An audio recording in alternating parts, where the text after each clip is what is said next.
যে 2018 সালের এই কোটা সংস্কার আন্দোলনের পরে আমরা যখন দেখেছি যে আসলে এই কোটা সংস্কার আন্দোলনের পরে যখন 2019 সালে ডাকসু নির্বাচন হলো, সেখানে স্বাভাবিকভাবেই দেশের মেধাবী ছাত্ররা, তরুণরা গতানুগতিক রাজনীতির বাইরে আমাদেরকে ভোট দিয়ে নির্বাচিত করলো। এবং এটা তো সবাই বলছিল যে দীর্ঘদিন ধরে তরুণরা রাজনীতি বিমুখ।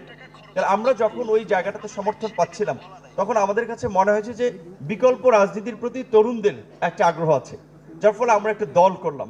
সেখানে 2021 সালে কিন্তু আমরা ঘোষণা দিয়েছিলাম যে আমরা এই যে ক্ষমতায় যেই যায়, ক্ষমতাকে কুক্ষিগত করার জন্য সংবিধান সংশোধন থেকে শুরু করে সকল প্রকারের কালাকানুন তৈরি করা, যেমন আমরা বিশেষ ক্ষমতা আইনের কথা বলছি, এটা 74-এর বিশেষ ক্ষমতা আইন। এটা তো এর আগে একাধিক গভর্নমেন্ট ছিল, কেউ কি এটা চেঞ্জ করেছে? কিংবা র্যাবের কথাই বলি, র্যাব আজকে বিলুপ্তির কথা ধরেন বিএনপির পক্ষ থেকে দাবি জানানো হয়েছে, কিন্তু বিএনপি তো ক্ষমতায় থেকে এই র্যাবটা গঠন করেছিল।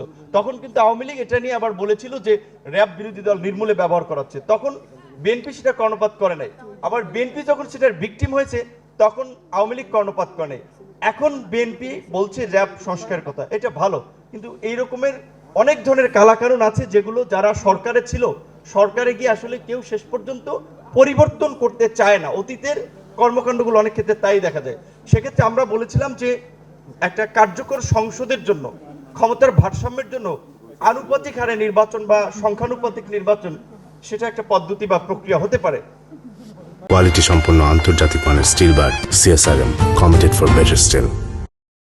সংখ্যানুপাতিক নির্বাচনে দেখলাম যে আমরা অনেক দল, এমনকি যারা আমরা এই বিপ্লবের আগেও এটা নিয়ে খুব জোরালো ছিলাম, তারা অনেকে পজিশন চেঞ্জ করেছে সত্যিকার অর্থে, কারণ বিএনপি এটাতে আপাতত চাচ্ছে না। এর পেছনে অনেকগুলো যুক্তি আছে, এখন তারা অনেকে চাচ্ছে না। তাহলে আমরা বললাম অন্তত দ্বিকক্ষ বিশিষ্ট পার্লামেন্ট যদি আমরা করি, তাহলে আপার হাউজে সেটা হয়তো করা যেতে পারে। ওই অন্তত লোয়ার হাউজে যদি ডিরেক্ট হয়, অন্তত আপার হাউজে সংখ্যানুপাতিক হারে ভোটের অনুপাতে বিভিন্ন দলের রিপ্রেজেন্টেশন করা যেতে পারে। সেটা জানি না কতটুকু হবে কি হবে না। এবং ইতিমধ্যেই সংস্কার নিয়েও যে ধরনের দ্বিধা দ্বন্দ্ব এবং দ্বিমত তৈরি হয়েছে, তাদের সরকার উপদেষ্টারাও বলছে যে আমরাও একটু অস্বস্তি বোধ করছি, কিংবা তাদের কাজে বিঘ্ন ঘটছে। স্বাভাবিকভাবেই এরকম একটা অস্থির সময়ে একটা সরকার গঠিত হয়েছে। এখনই যদি তাদের উপরে চাপ তৈরি করা হয় যে আর্লি ইলেকশন, তাদের তো স্বাভাবিকভাবে ওইখানে একটা চাপ থাকে, যেটা আমাদের আরেকজন উপদেষ্টা আদিলুর রহমান সাহেব বলেছেন যে আমরা শুধুমাত্র একটা পরিবর্তন করে আপনাদের দায়িত্ব শেষ হয়ে যায়নি, এখন অনেক ধরনের ষড়যন্ত্র চলছে। আপনাদের প্রতিরোধ করার যে প্রচেষ্টা, সংস্কারের পাশাপাশি প্রতিরোধের জন্য প্রস্তুত থাকতে হবে, চোখ কান খোলা রাখতে হবে। এই যে সচিবালয়ে যে ঘটনাটি ঘটে গেল, আমি দেখেছি ফ্লোরের যে অবস্থা, তাতে মনে হয়েছে এখানে কোনো বিস্ফোরক থাকতে পারে। যে অবস্থা, এটা নর্মাল অগ্নিসংযোগে এরকম হয় না, পলেস্তারা উঠে যায় না। তো সেই ক্ষেত্রে আমরা অনেক ধরনের আরো তো অস্থিরতা দেখতে পাচ্ছি, আমাদের প্রতিবেশী রাষ্ট্রের যে অসহযোগিতাপূর্ণ মনোভাব। সেক্ষেত্রে আমাদের একটা জাতীয় ঐক্য খুবই প্রয়োজন, কিন্তু জাতীয় ঐক্যে আমি স্পষ্টতই কিছুটা বিভাজন দেখতে পাচ্ছি। অনেক রাজনৈতিক দলই মঞ্চে এক রকমের কথা বলে, ভিতরে আরেক রকমের কথা বলে। এখানে এক ধরনের কথা বলে, বাট পলিসি লেভেলে যখন তাদের মধ্যে আলাপ আলোচনা হয়, ক্ষমতার ভাগ বটোয়ারা কেন্দ্রিক আলোচনা হয়, সেখানে আবার তাদের টোন টিউন আমি ভিন্ন রকম দেখি, শুনি। সেক্ষেত্রে যেটা আমাদের প্রধান উপদেষ্টা বলেছে যে ন্যূনতম সংস্কার যদি আপনারা চান, তাহলে আগামী বছর শেষের দিকে একটা ইলেকশন হতে পারে। তাহলে ন্যূনতম কিংবা এর চেয়ে যদি আমরা ধরি মাঝারি ধরনের সংস্কার ক্ষেত্রে আমরা কি কি সংস্কার মিনিমাম চাই? আমরা একটা জবাবদিহিতামূলক আইন শৃঙ্খলা বাহিনী চাই। এখন যেভাবে পুলিশ কিংবা প্রশাসনে অনেকে এবার একেবারেই প্রো বিএনপি জামাত হয়ে যাচ্ছে, তো সবাই দাবি করছে যে তারা বঞ্চিত। তো তারা যদি আবার আরেকটা রাজনৈতিক দলেরই প্রশাসনে থেকে প্রতিনিধিত্ব করতে চায়, তাহলে এই প্রশাসন তো হাসিনার প্রশাসনের চেয়ে বেটার কিছু হবে না। আপনি দেখেন ডিসিএসপি, ওসি ইউনো, দেখেন এখনই কোনো ক্ষেত্রে তারা স্পষ্টত বিশেষ কোনো রাজনৈতিক দলের পক্ষে অবস্থান নিয়ে নিচ্ছে।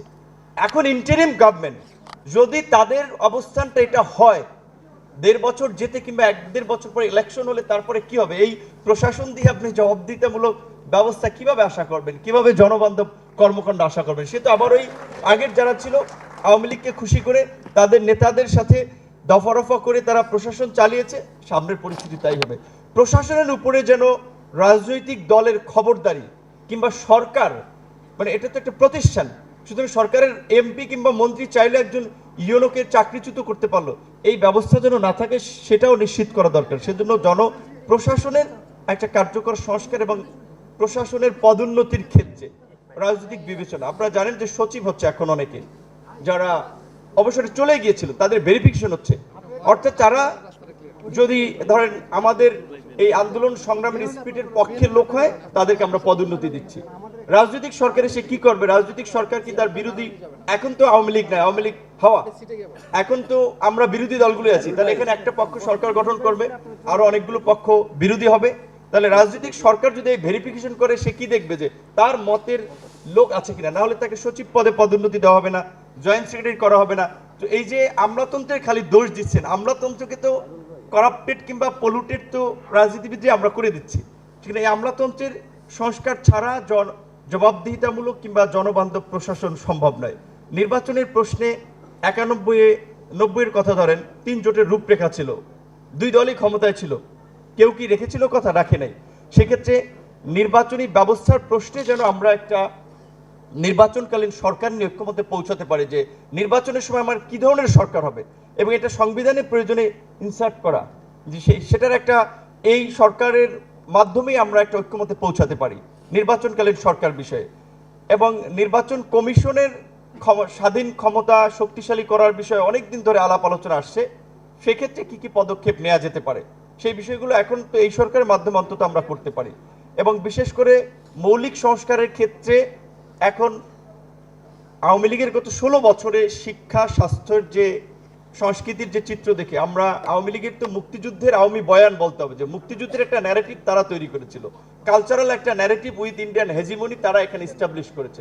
সেক্ষেত্রে আমরা যদি এখানে এটার একটা কাউন্টার পজিটিভ ন্যারেটিভ তৈরি না করতে পারি, আমাদের একটা নিজস্ব বয়ান যদি তৈরি করতে না পারি, আবার আওয়ামী লীগের যতই আমরা ঠেকাতে চাই না কেন, আওয়ামী লীগের পুনর্বাসন হবে। আর আওয়ামী লীগের পুনর্বাসন হলে আওয়ামী লীগ যদি আসে সেটা খুব ভয়ঙ্কর রূপে আসবে। সেটা এখন আসুক, 2 বছর পরে আসুক, আর 5 বছর পরে আসুক।